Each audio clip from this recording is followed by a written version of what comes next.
Sempre diz isso, eu não quero ter título nenhum, eu quero estar perto das pessoas. E o Saulo está aqui porque ele é importante, e essa mensagem é importante. Eu quero que o Saulo saiba que nós confiamos. Então você fique à vontade no nosso meio, amém? E que Deus nos abençoe. Eu queria que você abençoasse o Saulo, porque ele se dispôs e ele está aqui, e ele faz parte disso, amém? Então estenda a sua mão sentado mesmo aí. Está o teu filho, Deus, que ele seja inspirado, Deus, como sempre foi, que ele seja usado, Senhor, como sempre é usado, que esse período ainda que temos aqui para receber a ministração da tua parte, Deus, possamos ser cheios de novo, Deus. Então fala conosco, Deus, dá a tua direção, daquilo que vamos fazer com aquilo que recebemos, Senhor, e usa o teu filho mais uma vez, Senhor, em nome de Jesus, amém.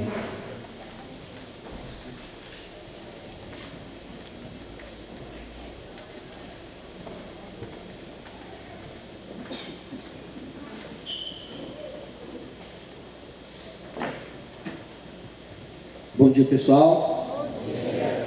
Arrumando aqui as coisas aqui, celular para não passar da hora. Essa é a terceira vez que eu tenho a oportunidade de compartilhar a palavra no acampamento.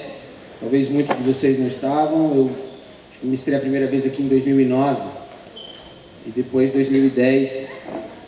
E de 2010 para cá, esse é o primeiro acampamento que eu estou vindo. Então, em 5 anos é o primeiro que eu estou vindo.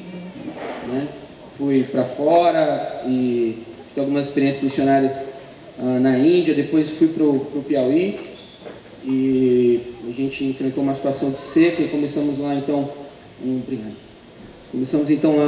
projeto com relação à seca, e desse projeto depois eu fui chamado para voltar para São Paulo para trabalhar no pilar de transformação da igreja. A igreja para ser organizando por pilares. E uma das áreas é transformação, que é a parte que mexe com a maioria da igreja que pode e que está inserida na sociedade, no seu contexto social, e que pode ser um agente de transformação nessas realidades. Então eu trabalho especificamente mais com isso hoje. Estou na Vila Mariana também, e lá na Vila Mariana tenho também, junto com o Luiz Guilherme, o Léo, a Érica, a Jéssica, a gente tem tentado ajudar os jovens também lá da Vila Mariana. E graças a Deus por isso. É meu primeiro acampamento casado também. Eu consegui, você também consegue, irmão. Glória a Deus, né? Deus é bom. Se você ver a minha esposa, você vai olhar e falar assim: Deus é bom. Deus é bom que salva. Que bom, né?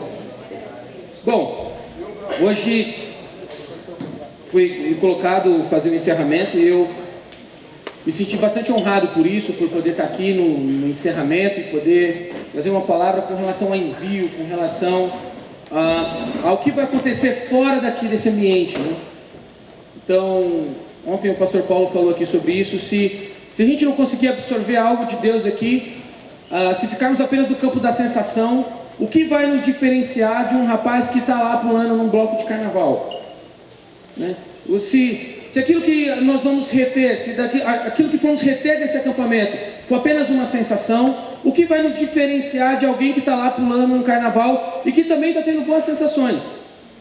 Quando ele vê o bloco passar, quando ele vê lá a escola de samba lá, aquele negócio todo, bebe, sai com os amigos, encontra uma galera animada, né, faz alguma coisa. Se ficarmos apenas no campo da sensação, nós seremos muito semelhantes, mas a nossa grande diferença é porque nós temos aqui um conteúdo da palavra de Deus.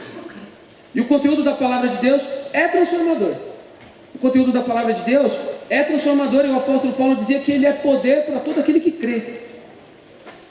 Então que você abra o seu coração e eu espero que agora no final você já tenha absorvido bastante da palavra de Deus, para você conseguir colocar em prática aquilo que tem sido falado a respeito de Start. A respeito do Start. Quem está nesse acampamento a primeira vez, levanta a mão. É a primeira vez. Bastante gente a primeira vez. Para você talvez esse seja um Start mesmo. Talvez você está chegando na igreja esse ano, está conhecendo a galera, chegou depois do acampamento passado, talvez você entrou na igreja em julho do ano passado, alguma coisa. Então esse pode estar sendo o primeiro contato com uma galera de todas as igrejas da família de São Paulo. Esse pode ser um start para a sua vida. O tema que me passaram era para falar sobre o personagem bíblico Esther, sobre a relação que Esther teve em salvar, se colocar no caminho para salvar pessoas. E aí eu estava pesquisando, orando, e perguntei para o Sidão, perguntei para o Samuel, que montou as palavras, se eu poderia mudar o personagem. E aí eles me autorizaram a isso.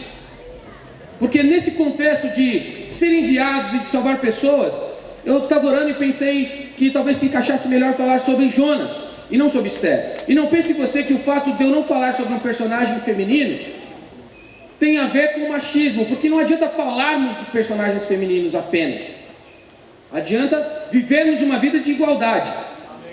Então às vezes tem pessoas que vão falar assim, puxa, eu queria tanto que falassem de uma mulher. É bom falar sobre o personagem feminino, eu concordo, e tem vários na Bíblia para isso.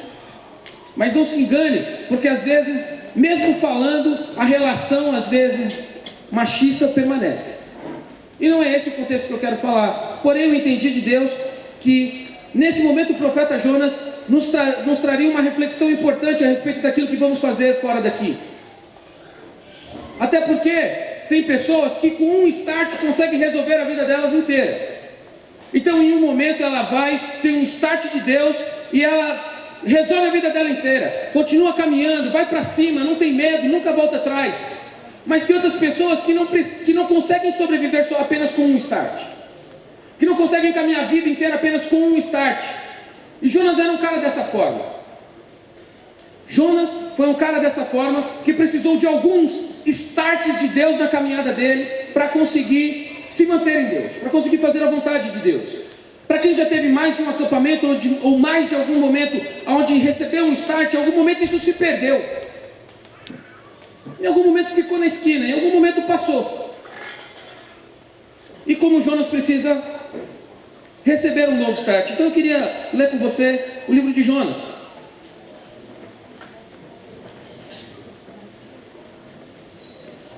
Vamos lá no Jonas.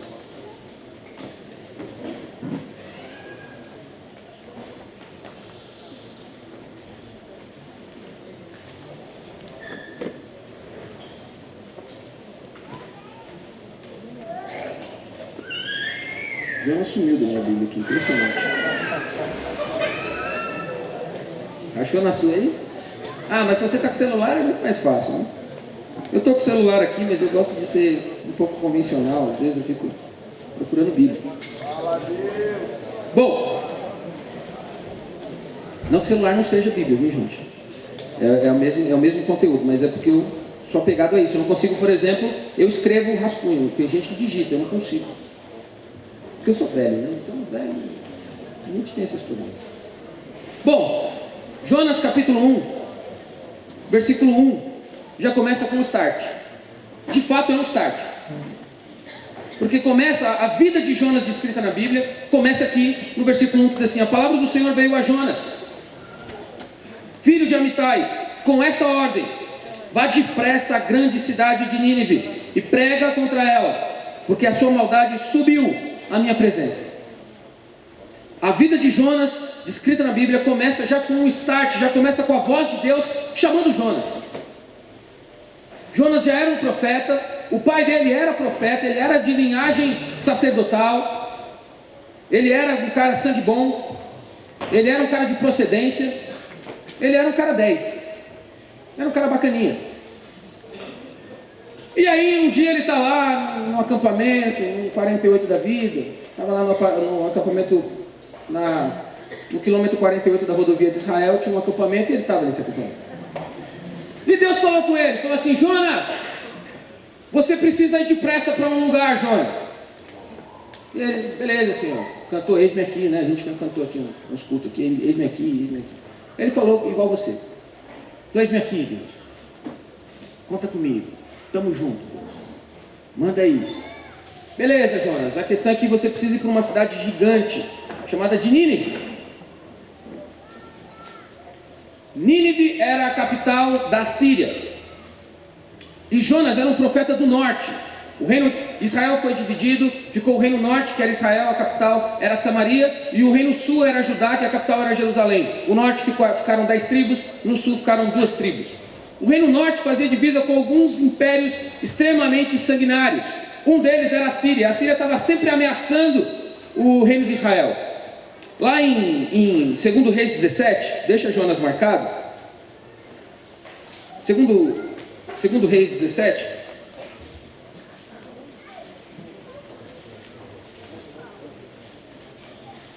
Segundo Reis 17:3, diz assim: Salmaneser, olha aí que nome bonito, rei da Síria, foi atacar Oséias, que fora seu vassalo, e lhe pagara tributo. Israel era para a Síria um reino vassalo. Então a Síria chegava lá em Israel e cobrava tributos. Olha, para eu não atacar vocês, vocês me pagam. Para eu não devorar vocês, engolir vocês, vocês me pagam. Então Israel tinha uma relação extremamente complicada com os assírios. Israel tinha uma relação de rivalidade com os assírios. Um profeta de Israel não conseguia ver os assírios como pessoas que necessitavam de Deus. Para eles, os assírios eram demônios. Quando você coloca lá no Google, lá, Assíria, Império Assírio, vai aparecer imagens que os assírios colocavam na porta deles, esquartejando pessoas. Eles esquartejavam pessoas, eles eram sanguinários. Então o povo de Israel não se davam bem, não queria saber dos assírios. Eles não aceitavam que os assírios mereciam receber algo de Deus. Como que Deus convoca Jonas a pregar para o inimigo? Como que Deus tem a ousadia de chamar um profeta e falar assim: você vai para este lugar, e este lugar é um lugar que você é inimigo? É mandar um corintiano para os palmeirenses. Nós mata eles. E logicamente o corintiano tem vitória. Vai Corinthians. Amém. É mandar para o inimigo. E Jonas, como bom profeta que era, um servo temente a Deus, que cantou no culto aqui, eis-me aqui, que falou: Senhor, me envia, Senhor, eu quero fazer a tua vontade, Senhor, eu quero tal coisa. O que Jonas faz? Versículo 2, Jonas fugiu da presença do Senhor. Ei, Jonas, fugiu da presença do Senhor. Dirigindo-se para Tarsis, desceu à cidade de Jope, onde encontrou um barco que se destinava àquele porto. Depois de pagar a passagem, embarcou para Tarsis para fugir do Senhor. Jonas recebeu um start de Deus, uma palavra fantástica, um momento de louvor envolvente. Uau, a comida do 48, o lugar, tudo estava bom para Jonas. E quando veio a voz de Deus, ele falou: beleza, eu não vou. Fugiu da presença do Senhor. Deus falou: pega o Corinthians Itaquera. Ele foi para o Palmeiras Barra Funda. Até porque Nínive estava a 800 quilômetros de distância da cidade que Jonas estava. E Tarsis estava a 3.000 quilômetros de distância. Ele ia cruzar o mar Mediterrâneo. Eu tinha separado a imagem, mas a internet não funcionou. Para a gente ver um mapa. Tarsis era uma cidadezinha no sul da Espanha, lá na beira do mar Mediterrâneo. Ele foi andar 3.000 quilômetros para um lugar que ele poderia ir em 800 quilômetros. 3.000 quilômetros é muito chão. Uma vez eu estava em Fortaleza, morava em Fortaleza, e aí eu peguei um ônibus e fui para o sul do Piauí, levei 1 dia e meio. Do sul do Piauí eu fiquei alguns dias, peguei um ônibus e fui para Brasília e levei 2 dias. De Brasília eu peguei um ônibus e fui para Goiânia e levei 1 hora e meia. De Goiânia eu peguei um ônibus, vim para São Paulo, levei mais 2 dias. Cheguei em São Paulo, peguei outro ônibus, fui para Balneário Camboriú e levei mais 1 dia. Juntando tudo dá mais de 3.000 quilômetros. Jonas cruzou o país. Jonas cruzou um Brasil inteiro. Queria cruzar um Brasil inteiro. Deus mandou ele para um lugar e ele queria ir para o outro. Queria ir para um caminho mais difícil. O Senhor, porém, fez soprar um forte vento sobre o mar. Jonas estava no mar, pagou a passagem lá, falou, beleza, vamos nessa. Pagou o ticket do avião, sentou no banco lá da TAM, falou, eu quero ir para qualquer lugar, longe daqui. No meio disso aconteceu uma tempestade, enviada pelo Senhor, não foi pelo inimigo. Cuidado com as tempestades que você pensa que são do inimigo. Cuidado com aquilo que você repreende e que possivelmente pode ser algo de Deus para você. No meio do mar, Jonas está lá, de boa, e vem uma tempestade. E a tempestade balança tudo, quebra tudo. O barco começa a ficar ameaçado. Versículo 4, o Senhor, porém, fez soprar um forte vento sobre o mar, caiu uma tempestade tão violenta que o barco ameaçava se arrebentar. Todos os marinheiros ficaram com medo, e cada um clamava ao seu próprio Deus, e atiravam as cargas ao mar para tornar o navio mais leve. Enquanto isso, Jonas tinha descido ao porão, se deitara e dormia profundamente. Como Jonas era indiferente. Como Jonas era indiferente. Ele preferiu pegar essa quantidade de quilômetros do que fazer a vontade de Deus e ir para a Síria. A expressão que Deus vai falar a respeito de Nínive, que a maldade de Nínive lhe tinha subido às suas narinas, é a mesma expressão usada quando ele vai destruir Sodoma e Gomorra. É a mesma expressão usada. E isso indica que Nínive tinha um contexto social extremamente parecido com Sodoma e Gomorra. O que tinha em Sodoma e Gomorra? Talvez você vai dizer, só tinha homossexualismo. Mentira, leia mais a Bíblia. Tinha de tudo que não presta em Sodoma e Gomorra. Eu me lembro quando a gente estava num projeto de missões em Fortaleza, e tinha uma moça da Alemanha com a gente. E o Caio ficava bagunçando com ela. O Caio é aquele gordinho sentado ali. O Caio ficava zoando com ela, e uma vez falaram para ela assim, aqui no Ceará, quando uma coisa é muito boa, você fala assim, é uma fuleiragem. Não é palavrão, viu, gente? É comum lá, não se assuste, depois não vai falar que eu falei palavra torpe aqui. Lá é uma expressão até comum. E aí ela, no meio de uma reunião lá, ela falou assim, pessoal, que fuleiragem. O pessoal, não, aqui na reunião não pode, aqui é oração, não pode falar de fuleiragem aqui. Lá em Nínive era essa expressão. Aquilo que não presta estava em Nínive. Homossexualidade, desprezo para com o pobre, desigualdade social, mentira, política suja, deterioração, guerra, sangue. Então Jonas preferiu pegar o barco e ir para o meio do mar. E no mar veio a tempestade que Deus mandou. E o pior é que estava todo mundo sofrendo, menos Jonas. Todo mundo desesperado. E o Jonas estava de boa, dormindo. Ei, Jonas. Todo mundo, meu amigo, clamando para a Aparecida, para a senhora, para todo mundo que aparecesse, São Longuinho, Santo Antônio, quem mais tem, eles estavam pedindo. Enquanto isso, Jonas estava dormindo. Uma indiferença gigantesca do profeta, que havia acabado de receber uma ordem de Deus. Ali Jonas já prova a sua indiferença. Ele estava numa situação onde todos estavam clamando, ele tinha acabado de ouvir a voz de Deus, e mesmo assim foi dormir. Mesmo assim, Jonas falou, meu, estou com muito sono. Jonas, o negócio aqui vai afundar. Eu quero dormir. Não dormi ontem, Deus ficou me perturbando, mandou eu ir lá no Palmeiras, na Corinthians Itaquera, vou para o Palmeiras Barra Funda, vou dormir no metrô, demora mesmo, vou dormir. Jonas foi dormir. Nessa de Jonas dormir, o negócio continua pegando fogo, o barco vai afundar. Versículo 6, olha aí, é o inimigo.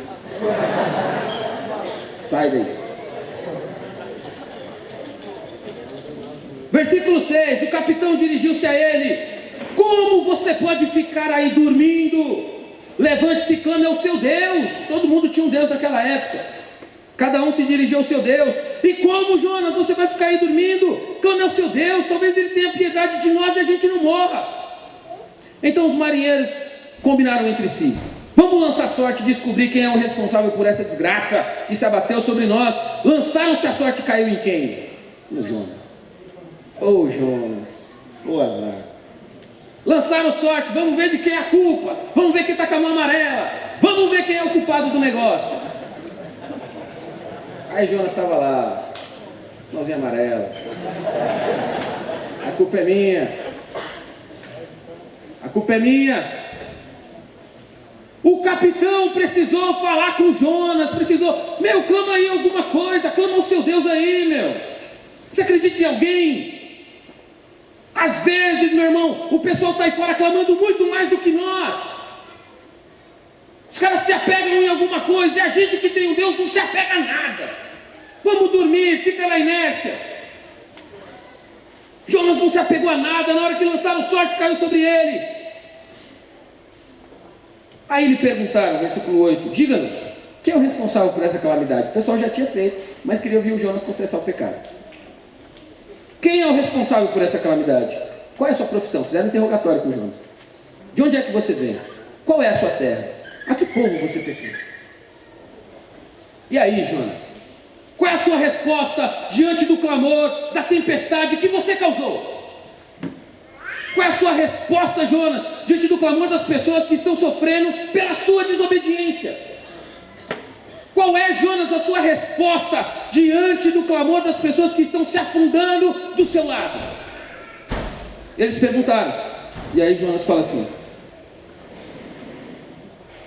ele respondeu, versículo 9, eu sou hebreu, adorador do Senhor, o Deus dos céus, que fez o mar e a terra. Então os homens ficaram apavorados e perguntaram, e o que foi que você fez? Pois sabiam que Jonas estava fugindo do Senhor, porque ele já lhes tinha dito. Visto que o mar estava cada vez mais agitado, eles lhe perguntaram, o que devemos fazer com você para que o mar se acalme? Jonas, então você é o problema? Beleza, então me diz, o que eu faço com você? Naquela hora, ele poderia ter falado, muda o rumo do barco. Solta o cabo da nau. O Danal lá, já viram a pregação do Danal lá no YouTube? Danal é uma benção. Solta, Danal, o cabo.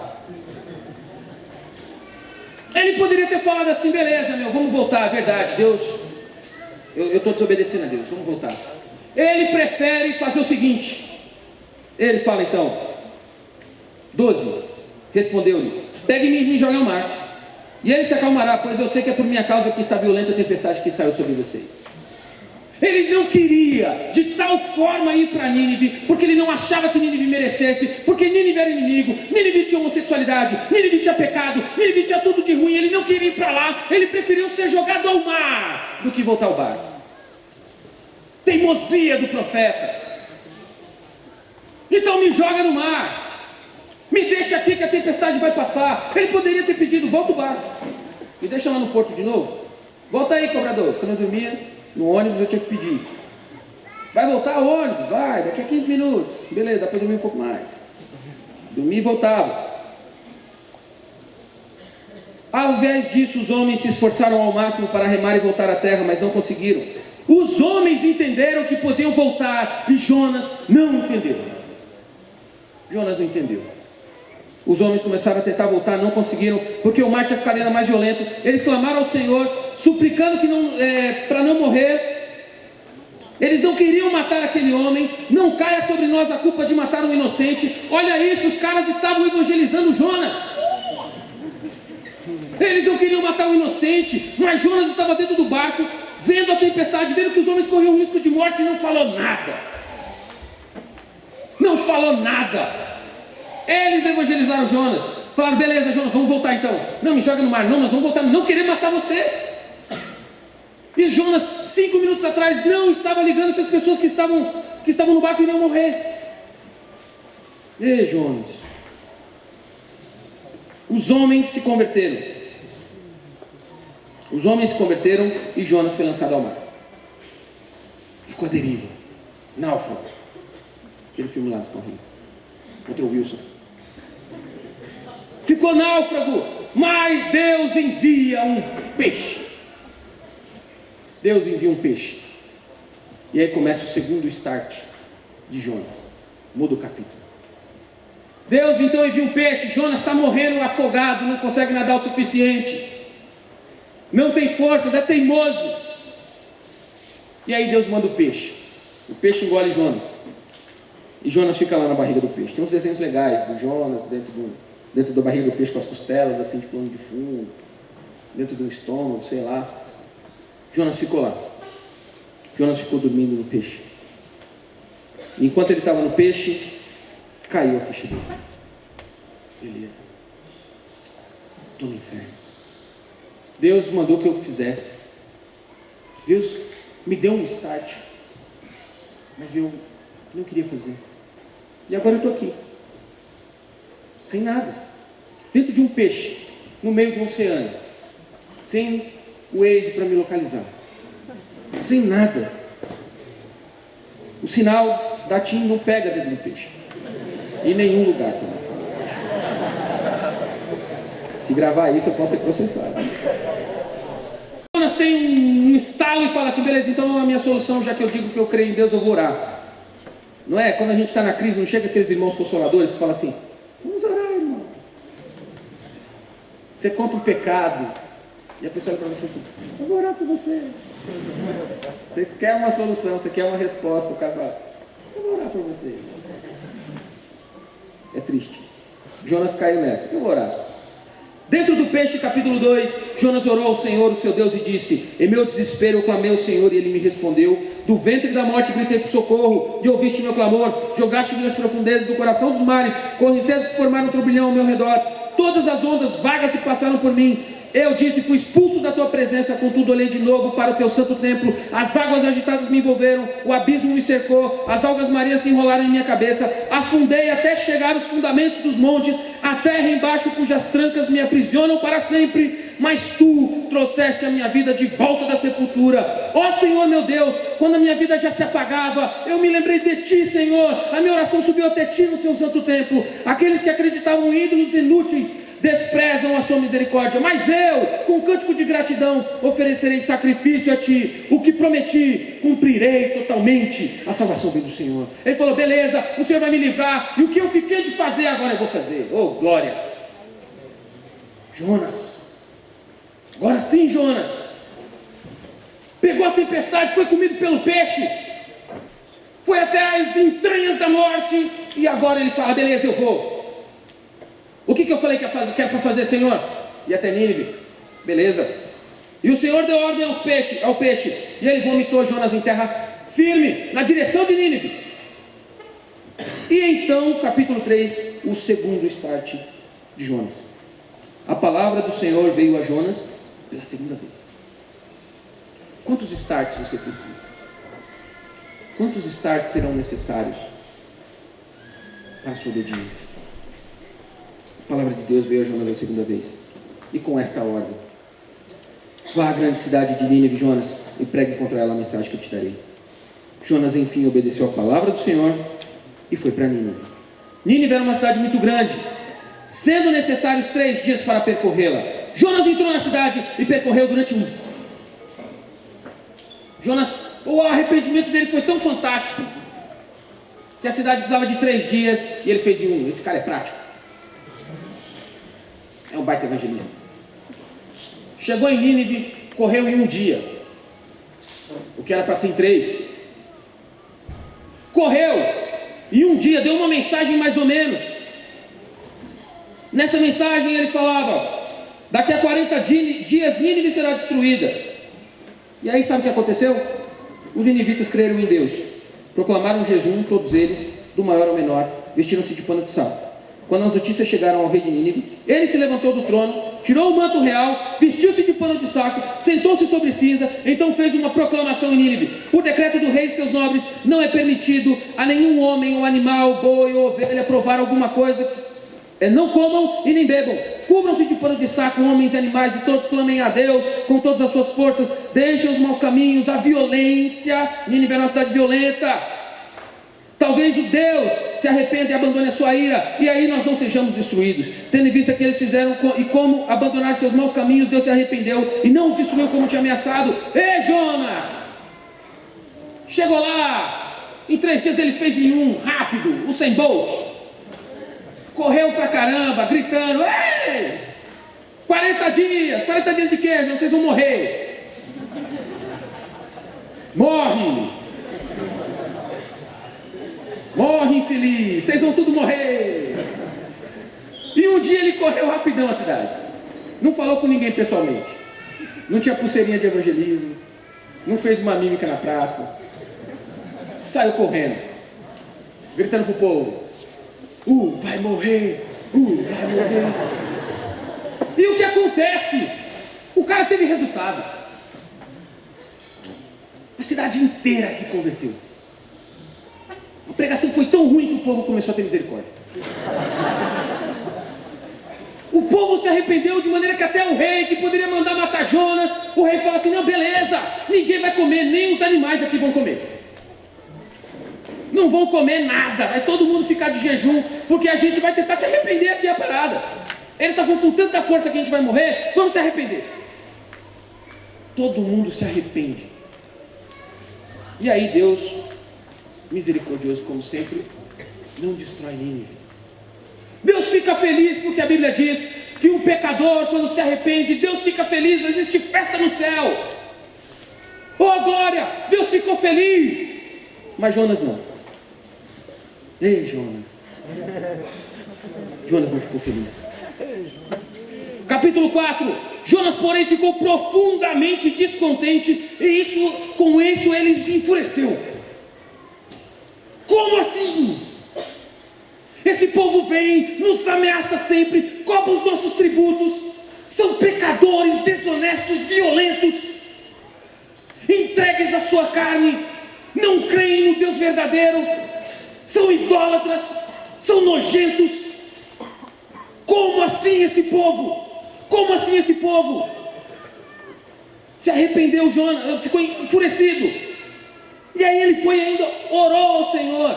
Quem diz que Jonas é fujão é mentiroso. Jonas é muito corajoso. Ai do cara que fugiu do Senhor. Ele fugiu descaradamente. E depois, quando Deus salvou, ele ainda fala assim: ah, Senhor, eu não disse para o Senhor quando eu ainda estava em casa? Olha aí, capítulo 4. Foi por isso que eu me apressei a fugir para Tarsis. Jonas não estava com medo do povo que era violento. Uma vez eu vi uns caras pregando sobre isso. Ah, Jonas tinha medo porque Nínive era violento. Ele não estava com medo que o povo era violento, não. Ele não queria, era que Deus salvasse essas pessoas. Por isso que eu queria ir para Tarsis, porque eu sabia que tu és misericordioso e compassivo, muito paciente, cheio de amor, e que prometestes castigar, mas que depois se arrepende. Agora, Senhor, tira a minha vida, porque para mim melhor é morrer do que viver. Deus, esse povo não. Deus, tudo menos esse povo. Senhor, esse povo está no carnaval, beijando todas, Senhor, passando doença. Ontem eu estava vendo a notícia, o Estado Islâmico ontem decapitou 21 cristãos e filmaram. Eles eram egípcios, eles foram pegos na Líbia, coptos lá que eles chamavam. 21 cristãos. Qual é a nossa resposta diante da agressão do Estado Islâmico? Ah, Senhor, sabe o que o Senhor tem que fazer agora? Decapita eles também. Senhor, quem me viu passar na prova e não me ajudou, quando me vê na bênção vai se arrepender. Eu quero é o sabor de mel. Oh glória. Jonas, esse povo não, Deus, não, Senhor, esse povo não. Esse povo não pode, eles são os nossos inimigos, eles nos ofendem, nos humilham, são mais fortes do que nós, têm cidades fortificadas. Esse povo não merece o teu amor, esse povo não merece a tua misericórdia. Eu tive que conversar com algumas pessoas lá na igreja um dia, porque estavam felizes, porque o traficante tinha sido morto na Indonésia. Ah, mas é a pena de morte dos caras. Tudo bem, mas é um brasileiro, é uma vida. Ah, mas ele tem que passar por isso. Senhor, fulmina todo mundo. Sabe por que a gente fala tanto de inferno? E a nossa teologia é tão baseada no inferno? Porque na verdade nós queremos que as pessoas sofram para sempre. Mata meu vizinho, Senhor, pelo amor de Deus. Ele escuta funk todo dia, o dia todo. Ô Senhor, mata ele, Deus. Mata os funkeiros também, Senhor, que fica no ônibus sem fone de ouvido.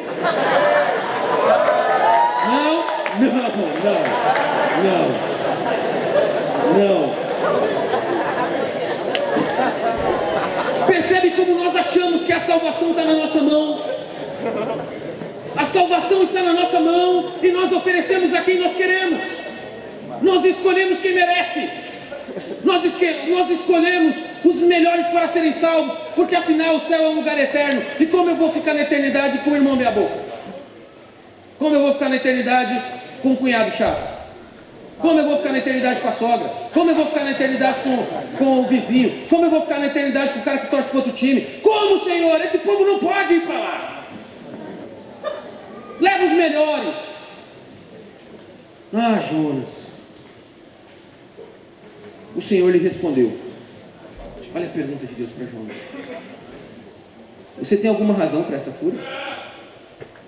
Jonas, você tem alguma razão para essa fúria? Jonas saiu, sentou-se no lugar da cidade, no leste da cidade. Jonas ficou emburradinho. Jonas falou: tá bom, não quero mais brincar. Tá bom, vamos dizer para o Senhor. Ali construiu para si um abrigo, sentou-se à sua sombra e esperou para ver o que aconteceria com a cidade. Depois de discutir com Deus, ele ainda foi para um camarote. Falou assim: agora eu quero ver o circo pegar fogo. Agora vai, porque eu briguei com ele. Porque a oração de um justo pode muito em seus efeitos. E Deus vai me ouvir agora. Eu pedi: Senhor, manda fogo. Mata mesmo, Senhor. Lembra dos discípulos? Lá em Lucas, quando as pessoas resistiram à mensagem de Cristo, e os discípulos falaram: Senhor, o Senhor quer que a gente faça como Elias e ore e caia fogo do céu? E Cristo falou: calma, não é assim. Jonas foi para o camarote. Falou assim: beleza, agora porque eu briguei com Deus, porque eu pedi, ele me escuta, porque eu sou profeta. Glória. Ele me escuta e ele faz a minha vontade. Ele me escuta e ele faz a minha vontade e mata os meus inimigos.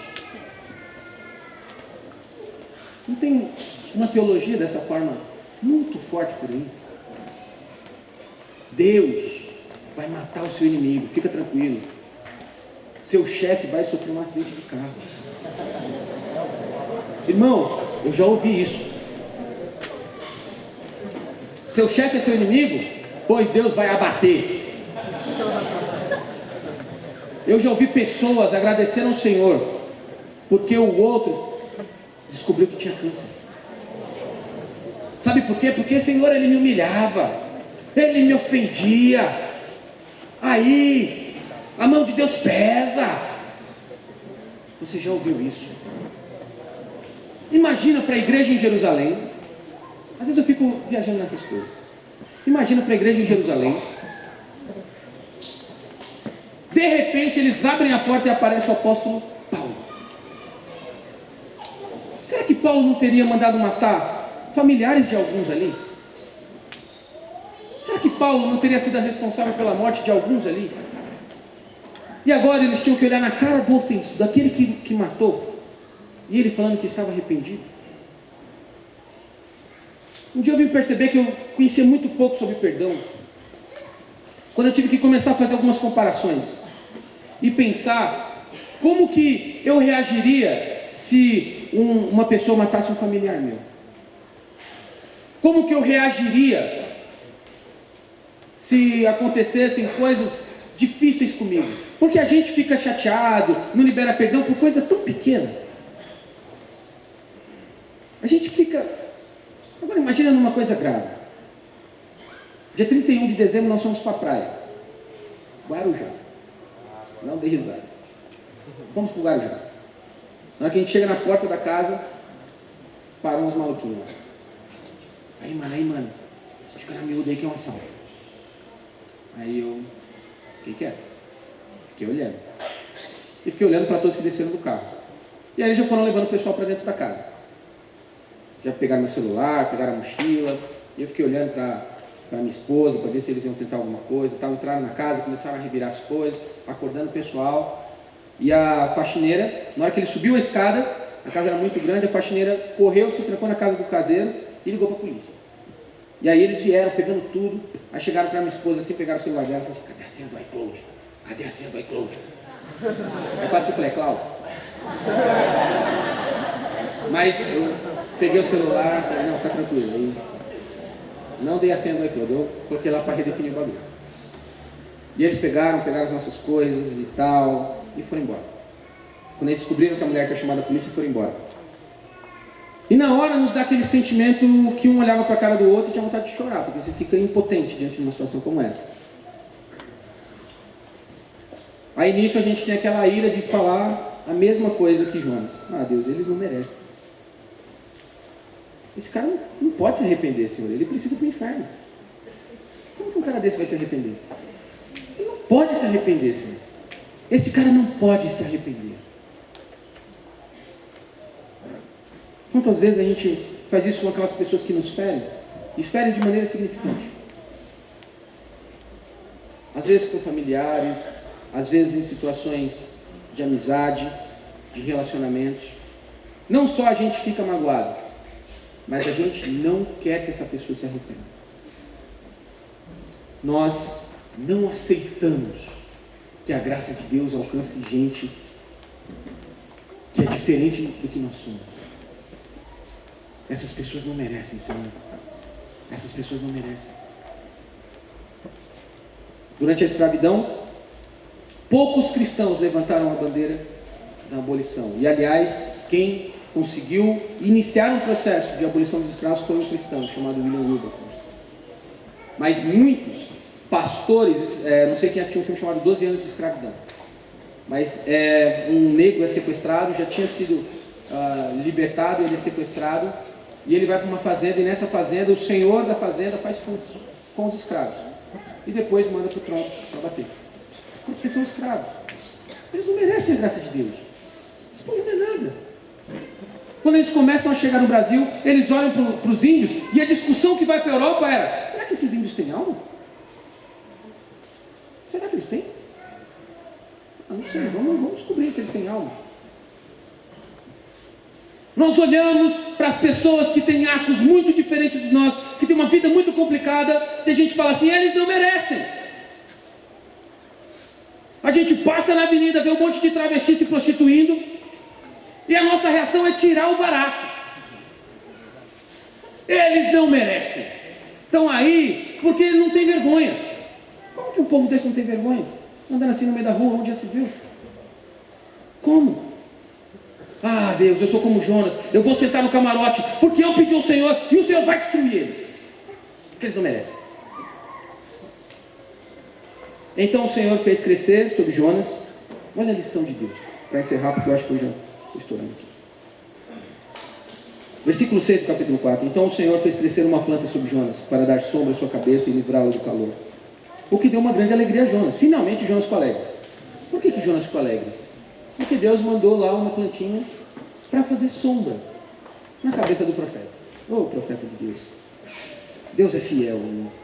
Mas na madrugada do dia seguinte, Deus mandou uma lagarta, o inimigo, atacar a planta, e ela secou-se. Ao nascer do sol, Deus trouxe um vento oriental muito quente, tipo o vento de Teresina. Quente.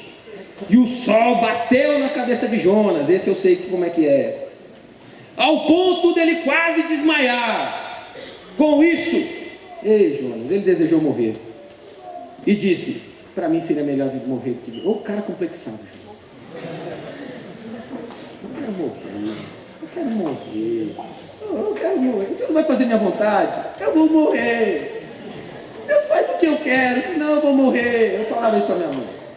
A mãe me dá aquilo, agora eu vou morrer. É uma criança, Jonas. É uma criança. Versículo 9, mas Deus disse a Jonas, você tem alguma razão para estar tão furioso por causa dessa planta? Deus pergunta para ele a razão quando ele não mata o povo, quando o povo se arrepende e o Jonas fica irado. E agora Jonas está irado de novo, querendo morrer. Deus pergunta, você tem alguma razão para isso? Respondeu ele, sim, é claro que eu tenho. E estou furioso ao ponto de querer morrer. Não dá, Deus, não dá, que o Senhor não dá certo. Estou irado.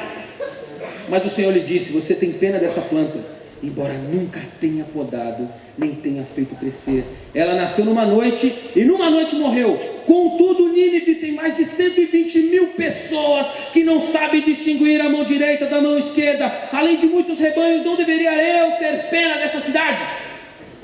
E acaba o capítulo. Você tem pena daquilo que levam de você? Ah, Deus, o assaltante levou meu celular, levou meu iPad, levou minha roupa, tive que pegar roupa emprestada, Senhor. Até cueca pedi emprestado, Deus. Eu quero morrer. Ah, Deus, o meu carro, Senhor. Oh, Deus, meu bateram no meu carro, Deus, e agora? Lanternagem é cara, não sei o que é caro, o seguro não vai fazer. Ah, Deus, e aquela camisa que eu quero tanto? Ah, Deus, e o telhado da minha casa? Ah, Deus, a gente só lamenta por coisas. Nós só lamentamos pelas coisas. Coisas que nós não criamos, coisas que nós não fizemos, que nós não temos trabalho nenhum. Ah, Jonas, você não tem coragem de ir até Nínive, porque você não acha que elas merecem. Você tem pena das suas coisas. Você se agrada daquilo que te serve. Enquanto a planta faz sombra sobre a sua cabeça, você está feliz. Essa planta se seca porque é uso, e uso se desfaz. Mas eu olho para Nínive e vejo 120 mil pessoas que não sabem distinguir a mão direita da mão esquerda. Deus olha para a cidade como São Paulo, que nós reclamamos tanto, nos queixamos tanto, e fala, tem milhões de pessoas aí que não sabem distinguir entre a mão direita e a mão esquerda. E o que, pelo que você se lamenta? Qual é o seu testemunho de vitória? Ah, eu estava orando e Deus me deu carro novo. Oh, aleluia, eu quero glorificar o Senhor, irmão. Uma vitória. Oh, aleluia. Eu fui promovido, irmão. Meu salário agora é de 15 mil. E serei dizimista para a glória de Deus. Pelo que nós contamos testemunho de vitória. Isso diz muito a ver com o que nós damos valor. A Bíblia diz, onde está o seu tesouro, aí está também o seu coração. Jonas, onde é que está o seu coração? Você recebeu um start de Deus. Quantos starts você precisa para aprender a amar? E esse é o ponto que eu queria chegar. De quantos starts você precisa para aprender a amar? Quantas vezes Deus precisa aparecer para você cair na real? Para você cair na real. Jonas, quer ir para Tarsis? Quer fugir? Porque na verdade você acha que você é bom e por isso você recebeu a graça. Porque na verdade você olha como um fariseu e fala assim, eu não sou como as demais pessoas. Eu não sou como eles, eu jejuo, eu oro, sou guardado por Deus, aleluia. Falo em outras línguas, inglês, francês, falo tudo. Eu sou bom e por isso que Deus precisa de mim. Ele fala comigo porque eu sou bom. E os outros são os inimigos. Caiam por terra os inimigos de Deus, incircuncisos, pecadores. Oh Deus, eles merecem mesmo é só um inferno. Eu não. Eu não. Estou melhorzinho agora. Eles merecem. Eu agora vou no culto. No domingo eu não vou mais para balada.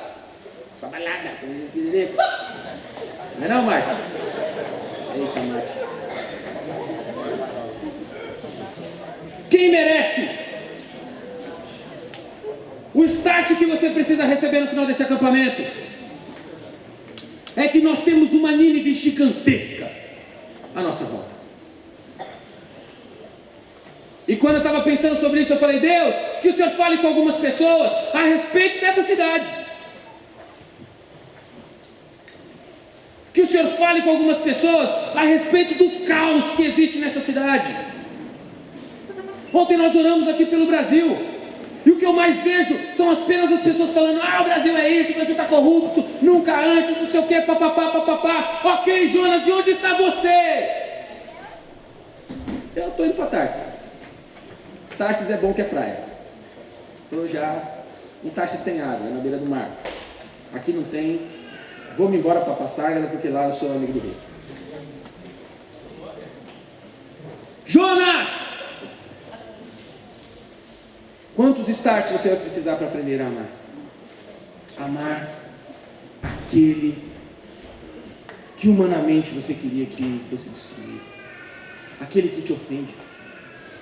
Quando saiu a história lá do Charlie Hebdo, porque os muçulmanos foram lá, mataram os cartunistas que fizeram charges a respeito de Maomé. Aí eu comecei a ver alguns cristãos falando: mas eles também fizeram de Jesus. Nós temos que ir para a rua também. Por que de Jesus eles podem fazer? Eu falei: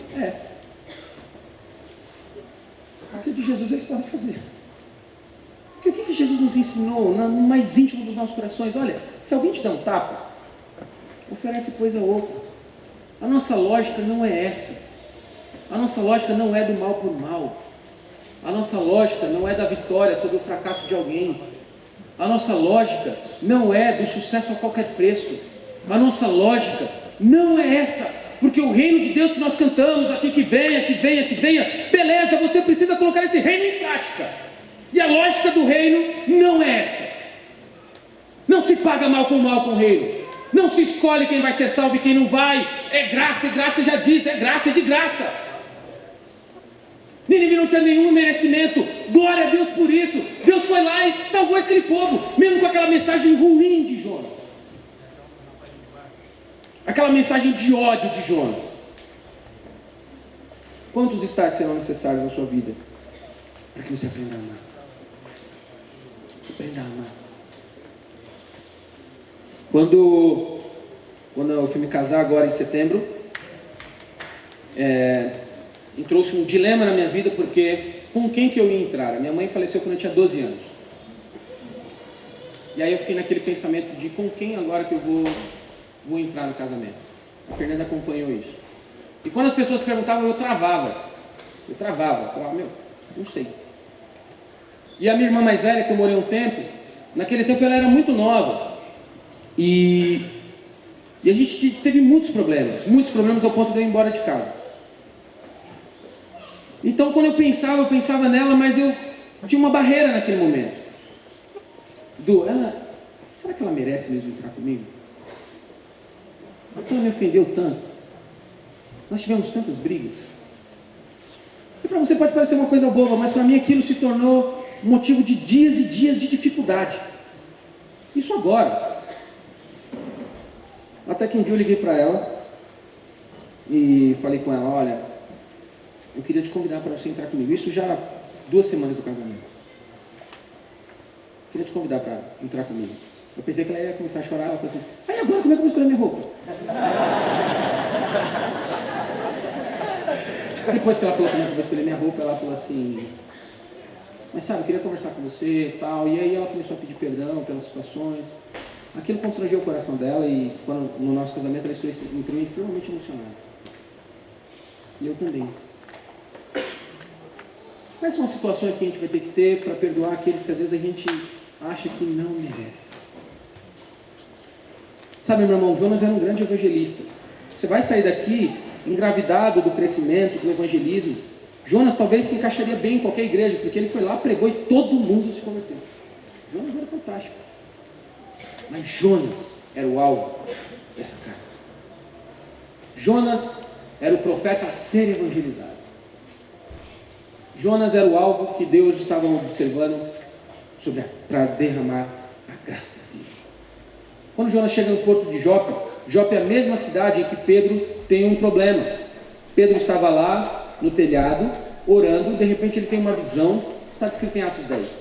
Ele tem uma visão dos répteis que eles não comiam. E Deus falou para ele assim: beleza, agora vai lá e come. Adeus. O Senhor sabe que nós não comemos isso. E aí Deus fala para ele assim: não chames tu de imundo aquilo que Deus santificou.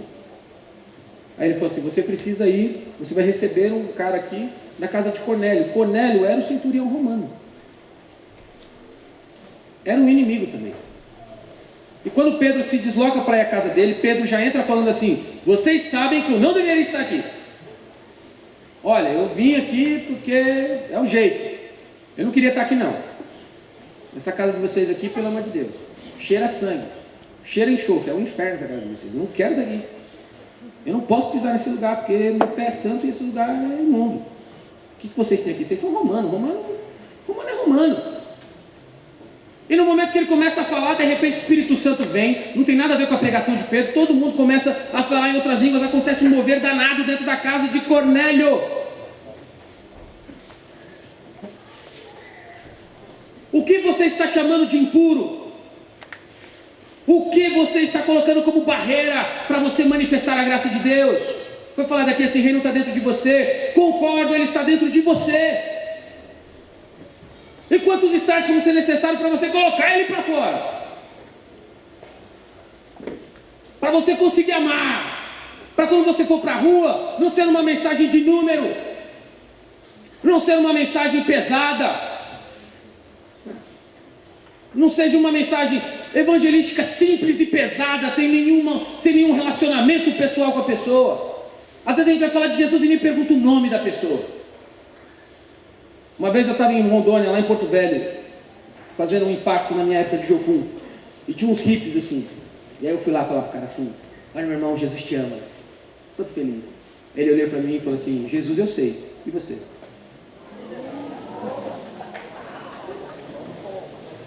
Eu nem sabia o nome do cara, como é que eu vou falar para ele que eu amo ele? Eu não sabia o que falar, beleza? Me envergonhou. Até quando a nossa mensagem vai ser uma mensagem como a de Jonas? Olha, meu amigo, arrependa-se, que você vai morrer. Aliás, 1, 2, 3 morreu. Você não presta, meu irmão. Se converte, você não presta. Deus não tem que ter misericórdia de você, não. Eu queria orar com você. Abrir essa garrafa é difícil, hein?